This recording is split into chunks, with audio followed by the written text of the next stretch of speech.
नमस्कार मित्रांनो, जय भीम, सप्रेम जय भीम, जय महाराष्ट्र, जय भारत. आपण पाहतो की आज 26 नोव्हेंबर हा दिवस संपूर्ण भारतातच नव्हे तर संपूर्ण जगामध्ये संविधान दिन म्हणून साजरा केला जातो.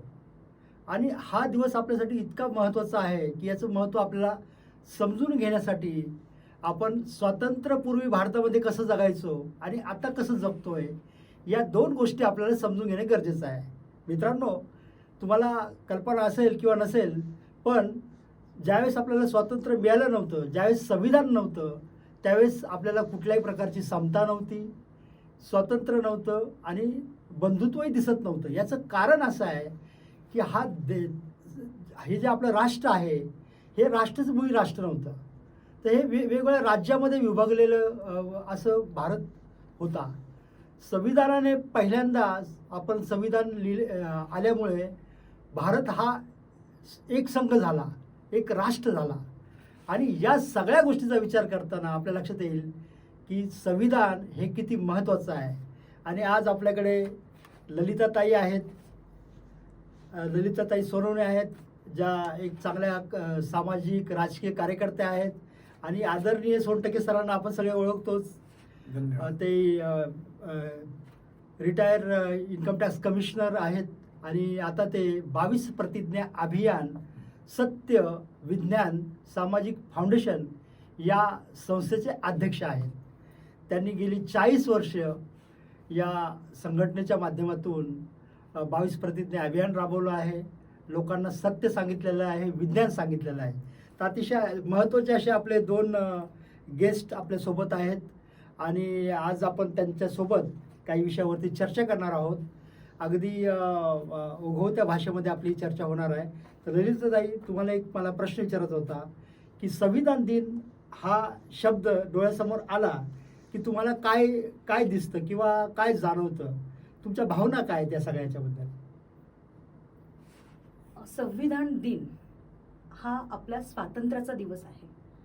हा आपल्याला अधिकार देणारा दिवस आहे, आपलं अस्तित्व जागवणारा दिवस आहे. संविधान दिवस हा आपल्या जन्मापासून तर मरेपर्यंत साथ देणारा आणि आपलं जीवन प्रवास घडवून नेणारा असा दिवस आणि प्रवास आहे. आपण भारताचे सगळे नागरिक हे संविधान पाळत असतो.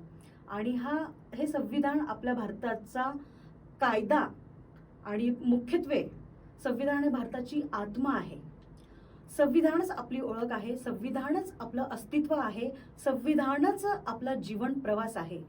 तर ह्या संविधान दिनाच्या निमित्ताने आपण ह्या जीवन प्रवासाला, आपल्या ह्या देशातील आत्म्याला, कायद्याला आपण एक म्हणजे साजरा करणं किंवा याला एक महत्त्व देणं हे प्रत्येक नागरिकाच्या जीवनात झालंच पाहिजे. हा आपल्या आयुष्यातील आणि आपल्या भारतातील सर्वात मोठा असा एक उपक्रम, त्याबरोबरच सर्वात मोठा दिवस आहे, दिन आहे. भारताचं स्वातंत्र्य निर्माण झाल्यानंतर संविधान आपल्याला जे लागू झालंय ते संविधान आपल्याला भारतीय म्हणून ओळख देतंय. तर भारतीय म्हणून आणि एक नागरिक म्हणून या संविधानाला आपण नमन करावं, या संविधानाला आपण जगावं आणि जाणून घ्यावं. त्यासाठी संविधान दिवस हा आपण मानला पाहिजे आणि साजरा केला पाहिजे. अतिशय चांगल्या शब्दामध्ये ललिताताईंनी संविधान दिनाबद्दल आपले विचार व्यक्त केलेले आहेत. मित्रांनो, मला काही गोष्टी सांगाव्याशा वाटतात तुम्हाला की एक तर आपल्या भारतामध्ये संविधानाबद्दल म्हणावी तेवढी माहिती लोकांमध्ये नाही आहे, तेवढी जागरूकता नाही आहे. याचं कारण मी एक छोटासा माझा अनुभव सांगतो की एका व्यक्तीला मी विचारलं होतं की 26 जानेवारी दिवशी काय झालं, तर तो म्हणाला देश स्वतंत्र झाला. मग मी त्याला म्हटलं की मग 15 ऑगस्टला काय झालं, तर म्हणाले की त्या दिवशी देश स्वतंत्र झाला. म्हणजे अडचणीच्या गोष्टी अशा आहेत की 26 जानेवारी, 15 ऑगस्ट किंवा 26 नोव्हेंबर हे 3 दिवस जे आहेत हे वेगवेगळे दिवस आहेत. याचं एक वेगळं महत्त्व आहे. तर मला वाटतं हे महत्त्व आपण समजून घेतलं पाहिजे. 26 नोव्हेंबरला जे आपलं संविधान आहे ते घटना समितीने सुपूर्द केलं किंवा ते अर्पण केलं देशाप्रती. त्याच्यानंतर 26 जानेवारी 1950 मध्ये या संविधानाची अंमलबजावणी केली आणि 15 ऑगस्ट 1947 साली देश स्वतंत्र झाला, हा या 3 दिवसातला फरक आहे. मी सरांना विचारू इच्छितो की सर, ह्या सगळ्या गोष्टीचा विचार करता, भारतीय मानसिकता लक्षात घेता, तो आपल्याला काय वाटतं की संविधान दिन किती महत्त्वाचा आहे, किंवा याबद्दल आपल्या भावना काय आहेत, तर प्लीज आपण व्यक्त करा. धन्यवाद. एक तर आपले होस्ट जे आहेत ते राजू रोटे सर आहेत, त्यांनी काय स्वतःची ओळख करून दिली नाही म्हणून मी करून देतो. जे 22 प्रतिज्ञा सत्यविज्ञान सामाजिक फाउंडेशन याच्यातर्फे हा कार्यक्रम होता ना, राजू रोटे सर आपले होस्ट आहेत. त्यांचा प्रश्न फार महत्वाचा, पण ते ललिताताई ज्या बोलल्यात ना, त्या एका शब्दाशी मी सहमत नाही, कारण आम्ही आत्माच म्हणत नाही. हा. There is no soul.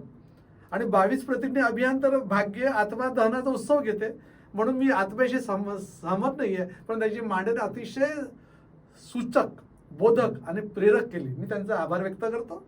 आता सरांनी जो प्रश्न विचारला की याबाबत माझ्या भावना काय, आता मला असं वाटतंय की भारतामध्ये संविधान दिन व प्रस्ताविकेचे वाचन हा राष्ट्रीय सण का होऊ नये?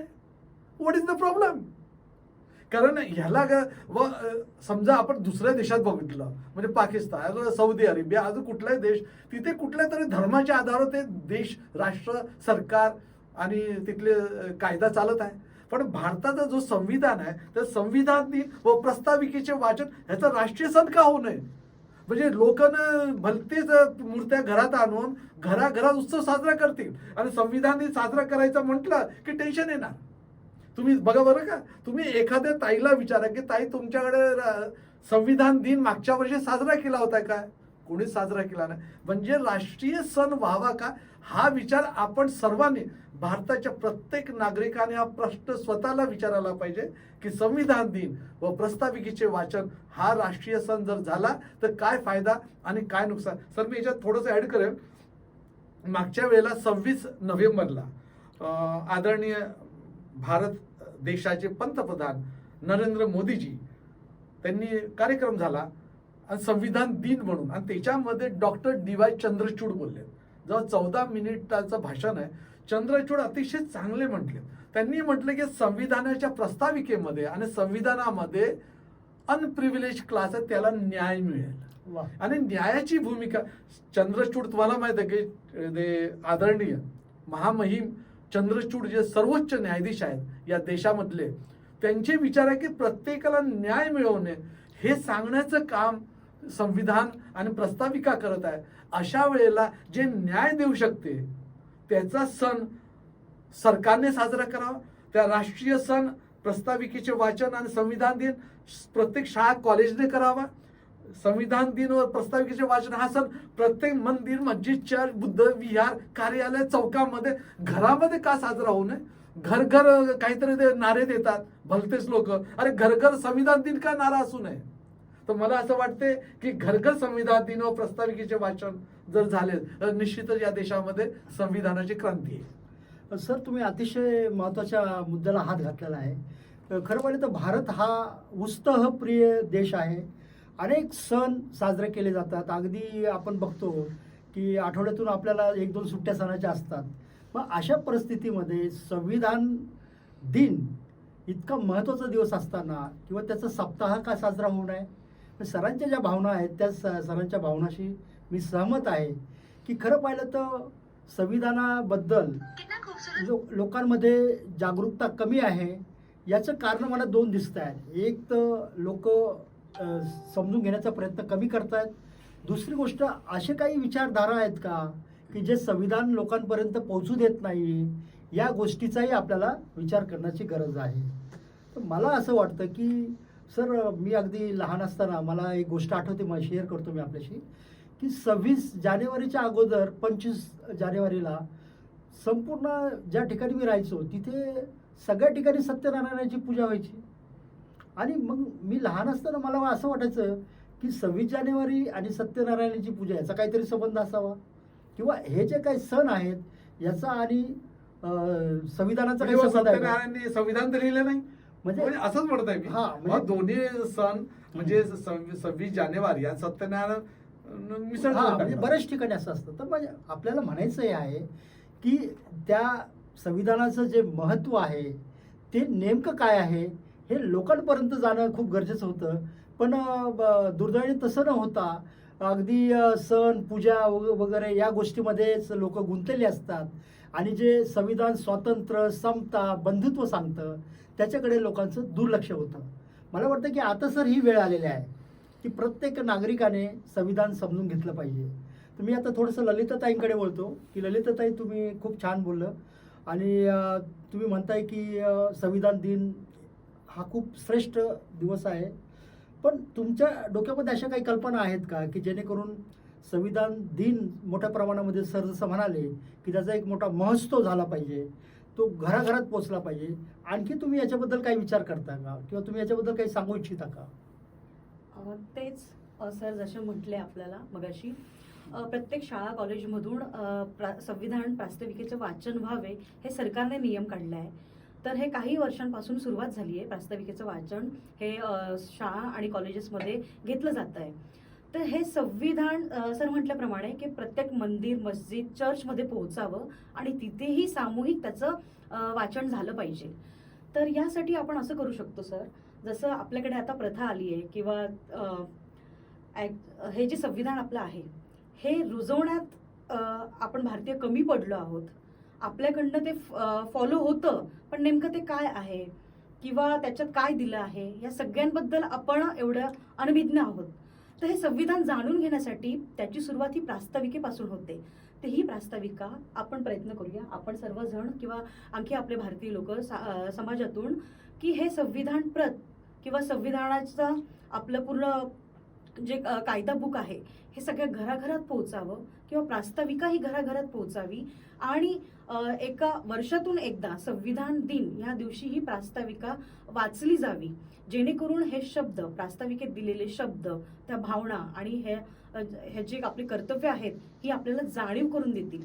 तर यासाठी आपण याचं घरोघरी प्रत्येकाने घरोघरी किंवा कुठे त्यांच्या छोट्या छोट्या समूहात आपण याचं वाचन घेऊ शकतो. लहान मुलांमध्ये गार्डनमध्ये देखील त्यांचा जमाव एकत्र करून त्यांच्याकडनं वाचन घेऊ शकतो. तसेच आपले जे वृद्ध लोक असतात पार्कमध्ये भेटतात, एकत्र येतात, तिथेही आपण हे वाचन घेऊ शकतो. फक्त आपल्याला एक जाणीव लोकांमध्ये निर्माण करायची आहे. हे आपलं परम कर्तव्य आहे, सर्वात प्रथम कर्तव्य आहे. हे संविधान जे आपल्या देशात चालू आहे, जी लोकशाही आपल्या देशात जागी आहे आणि ही लोकशाही आपली ओळख आहे आणि ही लोकशाही आपण जगत आहोत. तर ही लोकशाही म्हणजे नेमकी काय? लोकशाही म्हणजे संविधान. तर हे संविधान म्हणजेच नेमकं काय? तर संविधान म्हणजेच त्याची प्रास्ताविका. त्या प्रास्ताविकेपर्यंत आपण पोहोचलं पाहिजे, ती प्रास्ताविका आपल्यापर्यंत पोहोचली पाहिजे, प्रत्येकाला समजली पाहिजे. यासाठी जसं आपण प्रत्येक घरात मुलांना आपण देवपूजा शिकवतो किंवा काही स्पेसिफिक पिरियडमध्ये त्यांना काहीतरी गोष्टी आपण देतो वाचायला, त्या पद्धतीने संविधान दिनाच्या दिवशी आपण सगळ्यांनी परिवारात वेळ काढून मुलांकडनं ते वाचन करून घ्यावं आणि थोडी माहिती त्यांना द्यावी. यामध्ये असं होतं की बऱ्याचदा सर्वसामान्य लोक म्हणतात की कायद्याची भाषा क्लिष्ट आहे, ती आम्हाला समजणं कठीण जातं. आणि नेमकं संविधान म्हणजे काय आहे? तर संविधान हा ग्रंथ आहे की या ग्रंथामध्ये साधारणतः अधिकार आणि कर्तव्य या दोन गोष्टी आपल्याला सांगितलेल्या आहेत. आणि हे सांगताना संपूर्ण संविधान जर समजून घ्यायचं असेल तर मला वाटतं की संविधानाची जी उद्देशिका आहे, प्रास्ताविका ज्याला आपण म्हणतो, ही प्रास्ताविका वाचली किंवा समजून घेतली तरी संपूर्ण संविधान समजून घेतल्यासारखं होईल. सर, आपल्याला काय याच्याबद्दल बोलायचं आहे? ताईने खूप छान म्हटलं. तर ताईला मी प्रश्न विचारतो सर्वांसमोर. ताई, 26 नोव्हेंबरला उद्याला तुमच्या घरी संविधान दिन प्रस्ताविकेचं वाचन हा कार्यक्रम होणार आहे का? हो सर. हा, वा वा, धन्यवाद. तुम्ही टाळ्या वाजवा. वा वा वा वा. बघा बरं का, इथेच्या इथे ललिता ताई म्हणतात की त्यांच्या घरी उद्याला संविधान दिवस व प्रस्ताविकेचे वाचन हा राष्ट्रीय सण साजरा करतील. या निमित्ताने मी रोटे सरांना विचारतो की मी मगाशी बोलताना म्हटलं की संविधान दिन सर्व मंदिर, सर्व मस्जिद, सर्व चर्चमध्ये साजरा करण्याचे मी वाक्य बोललो, बरोबर आहे? येस. आणि तुमच्या बोलण्यामध्ये एक दुर्दैव शब्द आला, म्हणजे तुम्ही दोघांना म्हणत आहे की चर्चेमध्ये चर्चा असायला पाहिजे. आता संविधानामध्ये आत्मा तर नाही आहे. No such word has ever been mention written in the constitution of India. Yes. So our constitution is most rational on the earth planet. पृथ्वी तलावरचं सर्वात बुद्धी प्रामाण्यवादी जर संविधान आहे ते भारताचं संविधान आणि लिहिणारे डॉक्टर बाबासाहेब आंबेडकर. तर सर, मला असं म्हणायचं आहे की या देशामध्ये प्रत्येक मंदिर, मस्जिद, चर्च, पूजेचे ठिकाण इथे संविधान दिवस व प्रस्ताविकेचे वाचन घेतले तर काय नुकसान होईल की देश जागृत होईल, काय वाटतं? सरांचा अतिशय महत्त्वाचा प्रश्न आहे. खरं पाहिलं तर आपला देश विविधतेने नटलेला आहे. आपल्या देशामध्ये अनेक धर्म आहेत, पण या सगळ्या धर्माच्या पेक्षाही श्रेष्ठ जे आहे ते आहे संविधान. क्या बात. त्यामुळे सरांच्या शब्दामध्ये खूप एक ताकद आहे मला असं वाटतं. कारण जोपर्यंत आपण सगळे संविधान समजून घेत नाही आणि प्रत्येक जे काही धर्मस्थळं असतील तर त्या धर्मस्थळांच्या मध्ये जर संविधान वाचलं तर देशाबद्दल जी आपली आत्मीयता आहे, आपलं जे एक लगाव किंवा आपण जे राष्ट्रप्रेम म्हणतो ते प्रेम खऱ्या अर्थाने आपल्याला व्यक्त करता येणं शक्य आहे. म्हणून सर तुमचं म्हणणं अतिशय मला म्हणजे पटलेलं आहे, मान्य आहे की जितकेही धर्मस्थळं आहेत, मग ते मस्जिद असो, मंदिर असो, गुरुद्वारा असो, चर्च असो, सगळ्या ठिकाणी संविधानाचं प्रास्ताविकेचं वाचन झालं पाहिजे. आणि जसं ते त्यांचे धार्मिक सण साजरे करतात त्याच पद्धतीने त्यांनी संविधानाची प्रास्ताविका जी आहे ती वाचली पाहिजे आणि तो एक मोठा महोत्सव झाला पाहिजे. आणि ज्या वेळेस सर असा महोत्सव होईल त्या अर्थाने डॉक्टर बाबासाहेब आंबेडकर जे म्हणाले होते की I am Indian first and last Indian, म्हणजे मी प्रथम भारतीय आहे आणि शेवटीही भारतीयच आहे, म्हणजे दुसरं माझं काहीच नाही आहे. धर्म, जात वगैरे सगळं दुय्यम आहे या गोष्टी, याला काही जास्त महत्त्व हे नाही आहे. तर ही भावना जी आहे ही भावना मला वाटतं की सर खूप महत्त्वाची आहे. खूप छान. मी याच्यात ऍड करेल की रोटे सरांनी म्हटले आणि ताईने मस्त छान उत्तर दिलं की सर्व पूजेचे ठिकाण म्हणजे सर्व आलं, मंदिर, मस्जिद, चर्च, बुद्ध विहार, अजून कुठले ठिकाण काही नाव द्या, त्याच्यामध्ये याचं कारण काय? कोणाच्या वैयक्तिक भावना दुखवायच्या नाही, पण सत्य असं आहे की धर्मग्रंथामध्ये समता शब्द मायक्रोस्कोप घेऊन शोधावा लागतो. आणि अशा अवस्थेमध्ये संविधानाची प्रस्ताविका ते समतेवर आधारित आहे. We the people of India, किती जबरदस्त आहे. म्हणजे मी ईश्वराच्या अधीन जातो, अल्लाच्या अधीन जातो, गॉडच्या अधीन जातो, त्यांना साक्षी मानतो, त्यांच्याने हे शब्दच राहील, we the people of India. आणि लास्टमध्ये do hereby enact and give to all our this constitution, म्हणजे संविधान भारताची जनता स्वतःला देत आहे. म्हणजे तुम्ही बघितलं, मी एक रेफरन्स देईल की 51 आर्टिकल जे मूलभूत कर्तव्य सांग फंडामेंटल ड्युटीज, ते 51(1)H मध्ये त्याच्यामध्ये म्हटलं की भारतीय नागरिकाचं कर्तव्य आहे की त्यांनी सायंटिफिक टेम्परामेंट डेव्हलप करावा आणि प्रचार करावा. आणि रिझन टू बिलीव्ह, म्हणजे रिझन म्हणजे प्रत्येक गोष्टीला कारण विचारायला पाहिजे. आपोआप झालं, ह्यांनी सांगितलं, पडलं, ते चमत्कार झाला, रहस्य आहे हे सांगून चालणार नाही. तुम्हाला रहस्य नाही, तुम्हाला सांगावं लागेल की याची प्रक्रिया काय. म्हणजे हे जे संविधानामध्ये वैज्ञानिक दृष्टिकोन 51(1)H मध्ये आर्टिकल मध्ये लिहिलेलं आहे, म्हणजे या देशाला वैज्ञानिक राष्ट्र बनवण्याकरता, अंधश्रद्धेतून बाहेर काढण्याकरता आणि पोंगा पंडितीपासून, धर्मग्रंथाच्या गुलामीपासून मुक्त करण्याकरता संविधानासारखा जबरदस्त मेंदू धुणारा, संस्कार धुणारा असा ग्रंथ हा म्हणजे संविधान आहे असं मला वाटतं. एकदम सर, एकदम आपण अतिशय चांगल्या शब्दामध्ये आपल्या भावना व्यक्त केल्यात. मला असं वाटतं की मनाची जी गुलामी आहे ती आपल्याला अगोदर नष्ट करायला पाहिजे आणि मनाची गुलामी नष्ट करण्यासाठी आपल्याला संविधान खूप महत्त्वाचं ठरणार आहे. तर मला वाटतं की शेवटच्या टप्प्यामध्ये आपण जी मला ताईला एक प्रश्न विचारायचा आहे. हा. ताई, हे सांगा की संविधान दिन व प्रस्ताविकेचे वाचन, याचं वाचन झालं स्त्री पुरुष मधली जी समता आहे घराच्या लेवलवर, पती पत्नी, बहीण भाऊ, सासू सासरे पासून तर नोकरीच्या ठिकाणापर्यंत आणि लोकसभेनं, राज्यसभेमध्ये आणि विधानसभेमध्ये, विधान परिषदेमध्ये ही जी स्त्री पुरुष समता आहे हा विचार रुजले जास्त जाईल का जर हा संविधान दिन राष्ट्रीय सण म्हणून आपण प्रत्येक घरात आणि प्रत्येक ठिकाणी साजरा केला तर स्त्री पुरुष समता, निसर्गाची समता हा विचार रुजले जाईल का? काय वाटते तुम्हाला? नक्कीच सर. सर जसं म्हणतायत तसं जेव्हा आपण कुठले बीज रुजवतो, ती बीज रुजतात आणि त्याच्यानंतर ती मोठी होतात, त्याचं एक फलद्रूप म्हणून झाडं डेव्हलप होतात. तशी काय म्हणतात, वनस्पतीप्रमाणे, झाडांप्रमाणे आपल्याला संस्कारांचे किंवा चांगल्या मूल्यांचे, चांगली नीतिमूल्य आणि या सगळ्या गोष्टींची सुद्धा बीजं रुजवावी लागतात सर.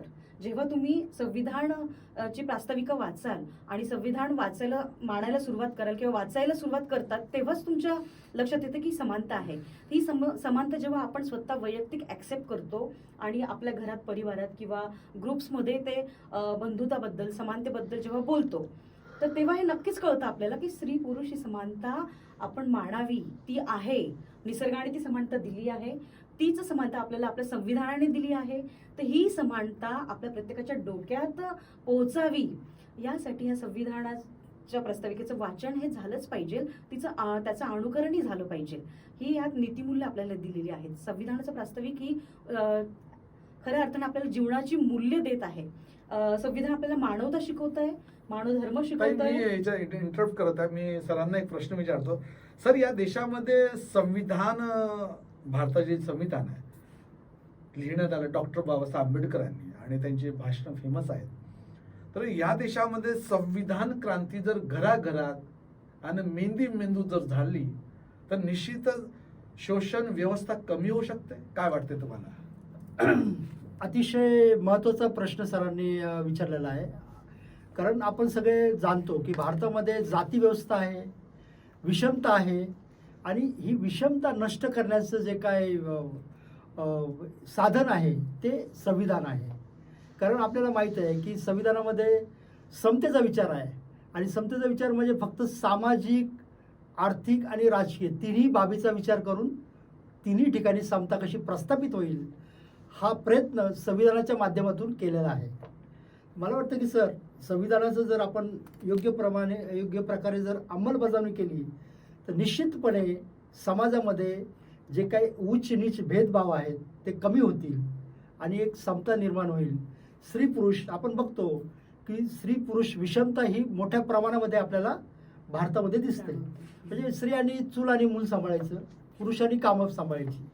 तर ही जी विषमता आहे ही विषमता कमी करण्याचा प्रयत्न संविधानाच्या किंवा नष्ट करण्याचा प्रयत्न संविधानाच्या माध्यमातूनच होऊ शकतो.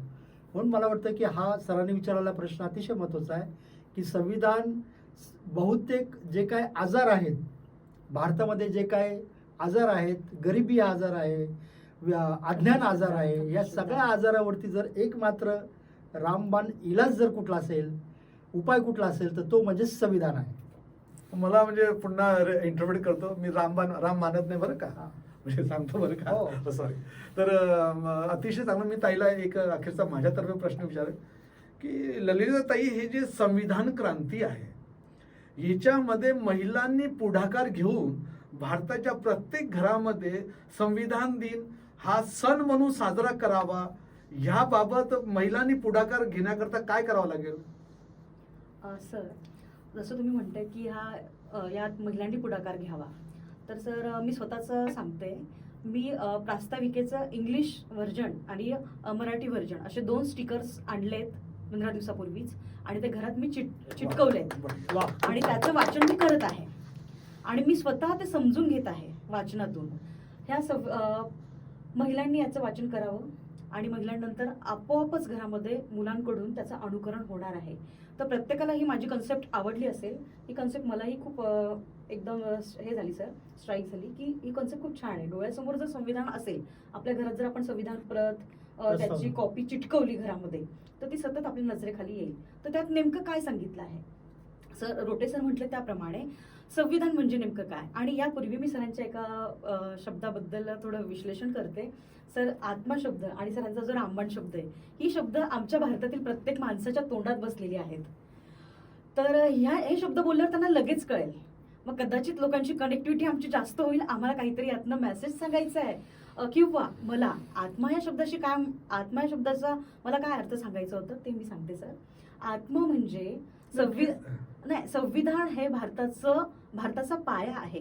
संविधान हे भारताचं मूळ आहे आणि सर्वात महत्वाचं, संविधान हे भारताचं सत्य आहे.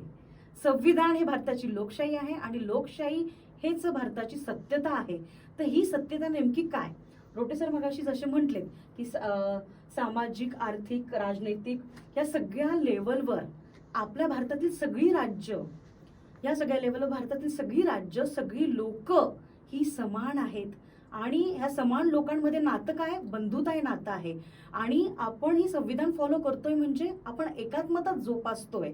आणि आपला त्यामुळे विश्वास माझ्या काय, प्रश्नाचं उत्तर द्या. माझा प्रश्न असा होता की भारताच्या सर्व महिलांनी घराच्या आत संविधान दिन व प्रस्ताविकेचे वाचन या सणाच्या करता पुढाकार घेण्याकरता काय करावं. आता तुम्ही महत्व ऑलरेडी सांगितलेलं आहे. हा. कारण काय असतं की 1 महिला, 10 महिला, 1000 महिला, करोडो महिला, कारण महिला ही संविधानाची क्रांती करू शकते, तिने बरोबर. पुढाकार घ्यावा अशी आमची विनंती आहे. आम्ही पुरुष तर थकलो, आम्ही मागचे 75 वर्ष गपड्या करत बसलो, पण महिलांनी संविधान क्रांती करता पुढाकार काय घेऊ नये. बरोबर सर, अगदी बरोबर मुद्दा आपल्यासमोर मांडत आहे. ऍक्च्युली स्त्री ही घरात, मोस्टली स्त्रिया ह्या घरात असतात, गृहिणी असतात. आणि ज्या वर्किंग पण आहेत, ज्या बाहेर काम करतात, त्यांनी सुद्धा, प्रत्येक स्त्रीची ही जबाबदारी आहे भारतातला नागरिक म्हणून की हे संविधानाची जाणीव घरात करून देणं. ऍक्च्युली सर, मी मागच्या वर्षी 2022 मध्ये 26 नोव्हेंबरला संविधानाच्या प्रती वाटल्या होत्या. 20 प्रति मी 20 महिलांना वाटल्या. त्यांना खूप आनंद झाला की आम्हाला हे कुठे संविधानाची प्रास्ताविका कुठे मिळेल हा प्रश्न आम्हाला होता, ते तुम्ही आमच्या हातात आणून दिली. तर सर, माझ्याकडून मी संविधानाच्या प्रास्ताविकेचं वाटप केलं आणि त्याच्याबद्दल जनजागृती पण केली. आणि आता मी सांगितल्याप्रमाणे माझ्या घरात मी स्टिकर्स लावले. तर प्रत्येक महिलेने, आमचा कार्यक्रम बघणाऱ्या प्रत्येक महिलेला माझी रिक्वेस्ट आहे, हा प्रोग्राम तुम्ही बघत असाल तर तुम्ही आमच्यासोबत सामील व्हा. आपल्या संविधानाला आपण साजरं करूया. त्यासाठी तुम्ही देखील संविधानाच्या प्रती आपल्या घरी न्या आणि संविधानाच्या प्रती किंवा प्रास्ताविकेच्या प्रती घरी नेऊन त्याचं तरी तुम्ही वाचन करण्याचा एक प्रण स्वतःशी बांधा. कारण की आपल्याला सामाजिक परिवर्तन करण्यासाठी खूप मोठं माध्यम जे आहे. ललिताई, प्रश्न असा आहे की संविधान दिन नावाचा सण, उत्सव भारताच्या प्रत्येक घरात महिलेने साजरा करायला पाहिजे की नाही, हो किंवा नाही? प्लीज. हो सर, नक्कीच. प्लीज. हो, याचा अर्थ झाला की महिला जी ताई आहे तिने जर पुढाकार घेतला, जे रोटे सर म्हणतात त्यांचे संस्कार, संस्कृती निर्माण होणार. म्हणजे भारतात जर संविधान क्रांती घरात आणि मेंदूत हवी असेल, कारण नाही तर भलतंच सरकार होते आणि आपण जोडे खात बसतो आणि गरिबी येते वगैरे वगैरे, आता सर्व माहित आहे. तो विषय नाही आपला आज. पण तरीही संविधानाला मानणारं सरकार तिथे असावं, पार्लमेंटमध्ये असावं आणि इकडच्याही विधानसभेत असावं. म्हणून प्रत्येक घरामध्ये संविधान क्रांतीकरिता महिलांनी पुढाकार घेऊन संविधान दिन व प्रस्ताविकेचे वाचन हा सण साजरा करण्याबाबत मला वाटतं महिलांची भूमिका फार महत्वाची आहे. सर, मला याच्यामध्ये थोडं ऍड करायचं आहे की सरांचा प्रश्न थोडा व्यापक स्वरूपाचा प्रश्न आहे हा. कारण भारताची लोकसंख्या ज्याचा 50% महिला आहेत, बरोबर आहे. पण आपण बघतो की महिलांमध्ये अंधश्रद्धा वगैरे मोठ्या प्रमाणामध्ये असते. म्हणजे जितके सण आहेत हे सण साजरे करण्यामध्ये महिला आघाडीवर असतात. पण ज्यावेळेस संविधान दिन असतो किंवा 26 जानेवारी आहे किंवा 15 ऑगस्ट आहे किंवा जे काही पुरोगामी विचार आहेत त्या विचाराला घेऊन एखादा कार्यक्रम असेल, तिथे महिलाची उपस्थिती नसते, जवळजवळ कमी असते. याचं कारण असं आहे की ही जी पुरुषप्रधान संस्कृती आहे की पुरुषांनी सांगायचं आणि महिलांनी ऐकायचं, तर या पुरुषप्रधान संस्कृतीमुळे काय झालं आहे की त्यांच्या घरामध्ये जो हेड ऑफ फॅमिली पुरुष असतो त्याचं ती महिला ऐकते आणि तिचं ज्यावेळेस वय होतं नंतर तिचा मुलगा मोठा होतो, नंतर ती मुलाचं ऐकते. म्हणजे तिला व्यक्तिगत सण असं काही मत नसतंच. आणि याचा परिणाम असा होतो की हे 50% जी लोकसंख्या आहे, ही 50% लोकसंख्या एका विशिष्ट अंधारामध्ये बऱ्याचदा आपल्याला दिसते, अंधश्रद्धेमध्ये दिसतात. आणि तुम्ही जे शब्दाचं जे म्हणालात तर त्या मी तुमच्या सहमत आहे तुमच्या विचाराशी. याचं कारण असं आहे की शब्द माणसाचे विचार घडत असतात. आता ह्या ज्या काही गोष्टी येतात ज्या बदलायला हव्यात, पण त्यासाठी खूप जागरूकता निर्माण करावं लागेल. अगदी सजगतेने आपल्याला आपण काय बोलतोय, कुठल्या ह्या गोष्टी आहेत किंवा कुठले असे शब्द येत नाहीत ना जेणेकरून जे शब्द विषमतावादी संस्कृतीला प्रेरणा देणारे आहेत किंवा बढावा देणारे आहेत, असे शब्द आपल्याकडून येत आहेत का, किंवा ज्यामुळे विज्ञान आणि अवैज्ञानिक दृष्टिकोनाकडे आपण वळतोय की काय. ह्या सगळ्या गोष्टीची जाणीव मला वाटतं एकूणच भारतीय समाजामध्ये निर्माण झाली पाहिजे. आता आम्ही सगळं सामाजिक क्षेत्रामध्ये कार्य करतो, पण आमच्याकडूनही काही कधी कधी शब्द निघतात. पण मला वाटतं की सर, तुम्हाला मी तुमचा आभार मानतो, कारण तुम्ही वेळेच आम्हाला सांगता की नाही हे शब्द तुम्ही चुकीचा घेतला आहे. तर हे एक लर्निंग प्रोसेस आहे, यातून सर आम्हाला शिकायला मिळतं. मला वाटतं की आपण आता शेवटच्या टप्प्याकडे आलेलो आहोत आणि संविधान दिन किंवा संविधान याची जी उद्देशिका आहे, ही प्रस्ताविका खूप महत्त्वाची आहे. आणि ही प्रस्ताविका नेहमीच पुरुष मंडळीच्या मुखातून आपण ऐकलेली आहे. पण सरांचं आणि आमचं असं मत आहे की या संपूर्ण देशाला महिलांनी लीड केलं पाहिजे, महिलांनी पुढे घेऊन जायला पाहिजे. म्हणून मी ललिताताईंना विनंती करतो की आता संपूर्ण देशाचं राजकारण महिलांनी जर घेतलं स्वतःकडे तर ते खूप चांगल्या पद्धतीने देश चालवतील.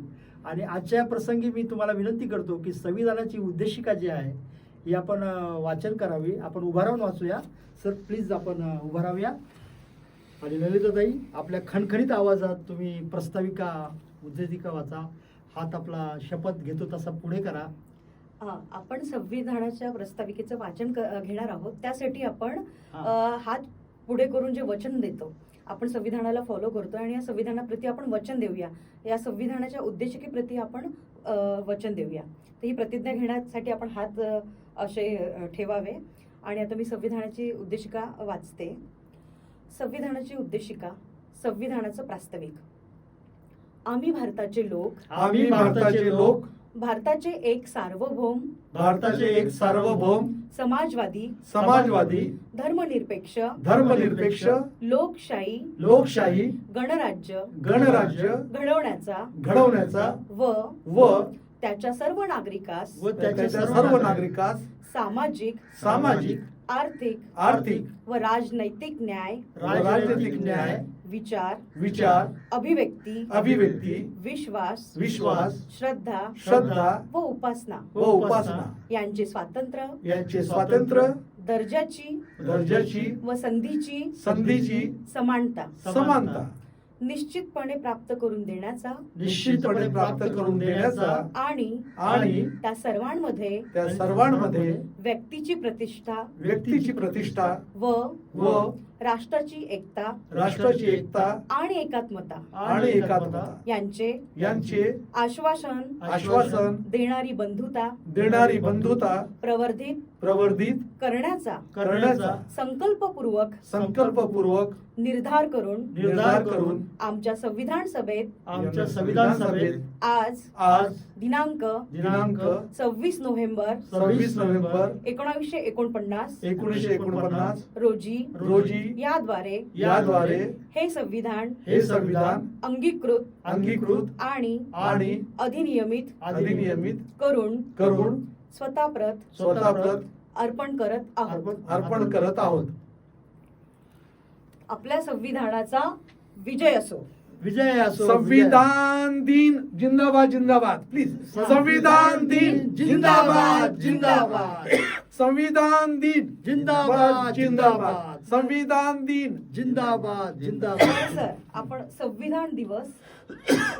संविधान दिवस प्रास्ताविकेचं वाचन आणि राष्ट्रीय सण याची आपण एक घोषणा देऊया सगळे मिळून. हो, तुम्ही आमच्या सोबत देऊ शकतात. संविधान दिन प्रस्ताविकेचे वाचन बोला ना तुम्ही पूर्ण. संविधान दिन प्रस्ताविकेचे वाचन राष्ट्रीय सण जिंदाबाद जिंदाबाद. पुन्हा संविधान दिन प्रास्ताविकेचं वाचन आणि राष्ट्रीय सण जिंदाबाद जिंदाबाद. तिसरी वेळा. चालेल. ओके, धन्यवाद. जय भीम, नमो बुद्धाय, जय संविधान. जय संविधान.